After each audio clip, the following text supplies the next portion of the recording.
There was a man on a mission, Paul the Apostle. He walked through cities many feared, spoke in places where silence was safer. From one region to another, from synagogue to street, he carried a message that refused to stay hidden. Some listened, some believed, but many resisted, because truth has a way of unsettling those who are comfortable. Everywhere he went, there were two reactions, revival and opposition.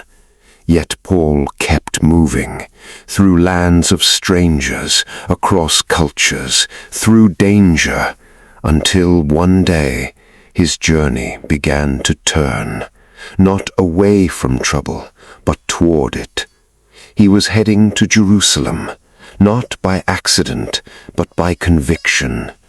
Along the way, he stopped in cities, encouraging believers, strengthening hearts, preparing them, without fully saying goodbye, because deep down he knew something. This journey would be different. Then he arrived in Caesarea, a place of rest, a place of fellowship. But what happened there changed the atmosphere completely. A man entered the house, not just any man, a prophet, Agabus.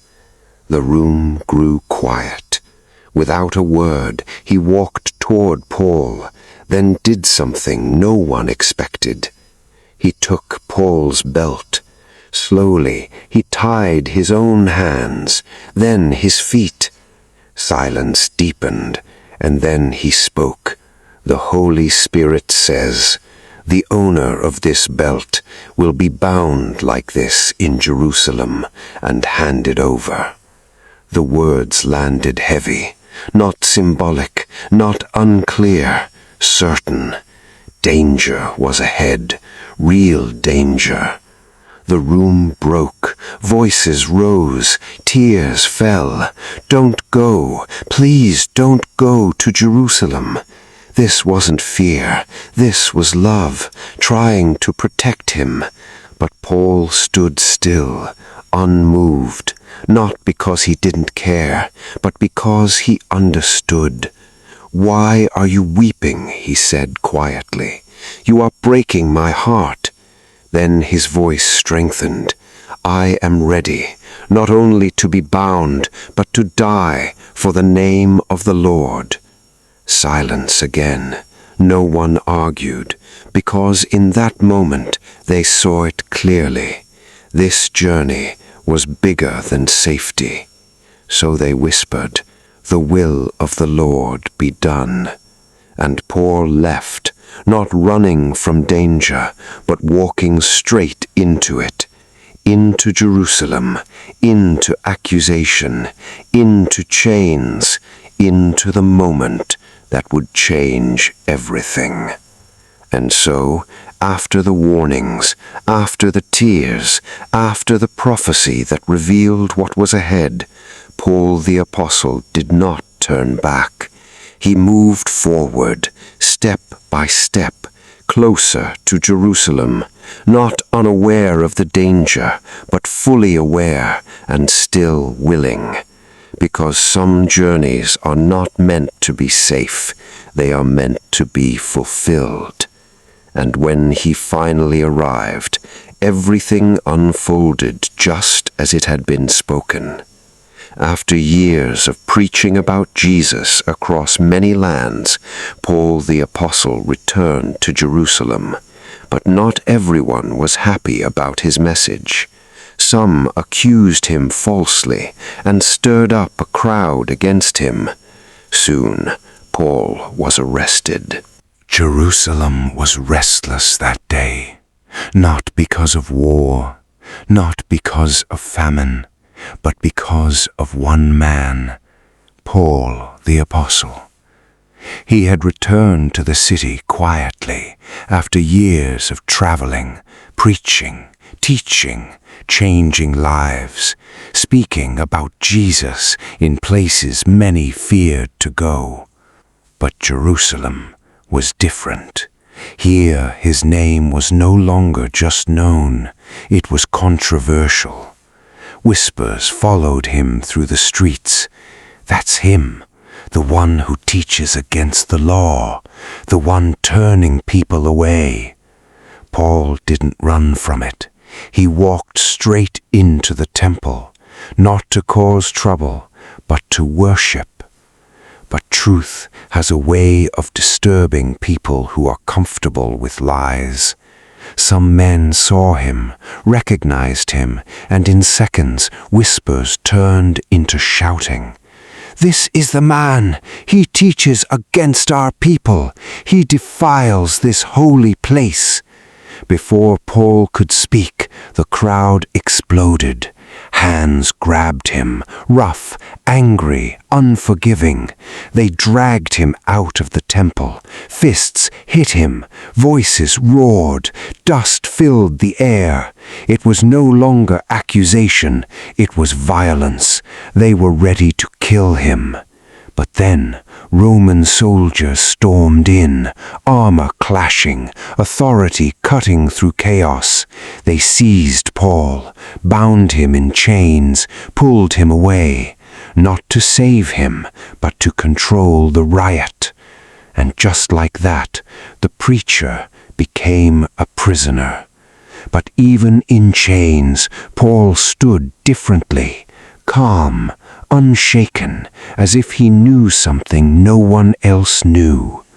They took him into custody, questioned him, tried to understand why a whole city wanted him dead. Paul didn't defend himself with fear.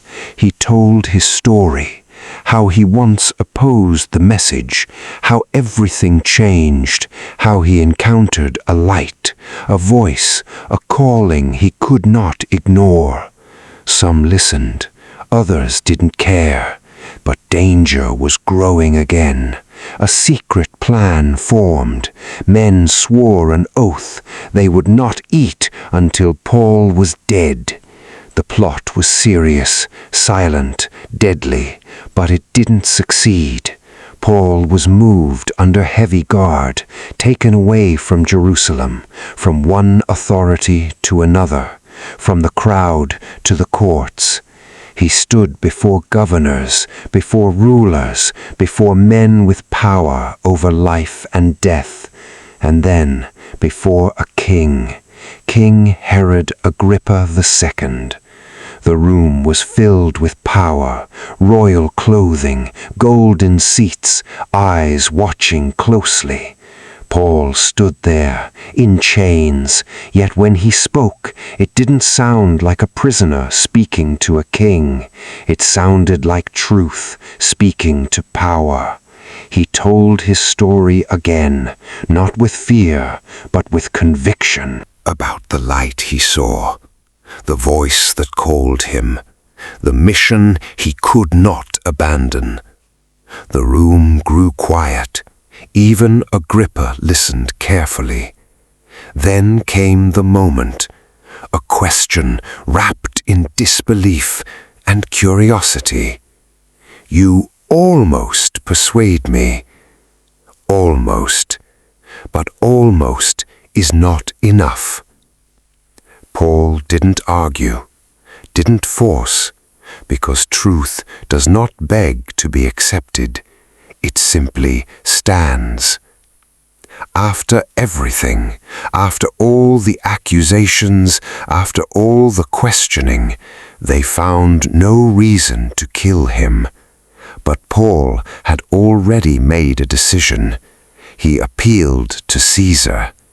And that decision changed everything, because now he would be sent to Rome, not as a free man, but as a prisoner. Yet what looked like punishment was actually direction. The journey began. The ship creaked as men boarded, prisoners in chains, soldiers watching, sailors preparing. Paul stepped onto the ship quietly, but something in his spirit wasn't settled. He warned them, This journey will be dangerous. But they didn't listen. Why would they? He was just a prisoner. So they sailed straight into the storm. At first, the sea was calm, gentle waves, soft wind, peaceful skies. Then, suddenly, everything changed. The wind roared, the sea rose, the sky darkened. A violent storm crashed into them. The ship lost control. Men shouted, fear spread. Day after day, no sun, no stars, no direction, just darkness. Hope began to disappear. They threw cargo into the sea, anything to survive. Still, the storm refused to stop. Then, one night, Paul stood, chains on his hands, but authority in his voice. Do not be afraid. Silence fell. An angel stood beside me. Hope returned. We will lose the ship, but not one life will be lost. And on the 14th night, the ship crashed, broken, destroyed. Men jumped into the sea, held onto wood, fought the waves, and one by one they reached land, alive, every single one, just as he said. The island was called Malta, cold, wet, exhausted, but welcomed. A fire was lit, warmth returned. Then, suddenly, a snake struck, fast, deadly. It latched onto Paul's hand. The people watched, waiting, expecting death. But Paul remained calm. He shook it off into the fire, and nothing happened. No harm, no fear, no death. And in that moment, everything changed. What looked like a prisoner became a vessel. He healed the sick, restored the broken, and what began as a disaster became purpose. 3 months later, he left the island, still in chains, but no longer seen the same way. He arrived in Rome, not defeated, but sent. And even in chains, he continued, speaking, teaching, changing lives.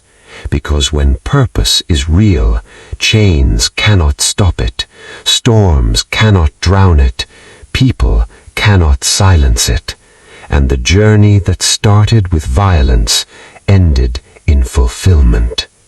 So when life feels like it's falling apart, when everything seems against you, when the storm refuses to stop, remember this.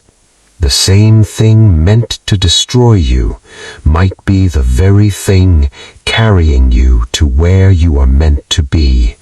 And just like Paul the Apostle, you will not go down, you will arrive.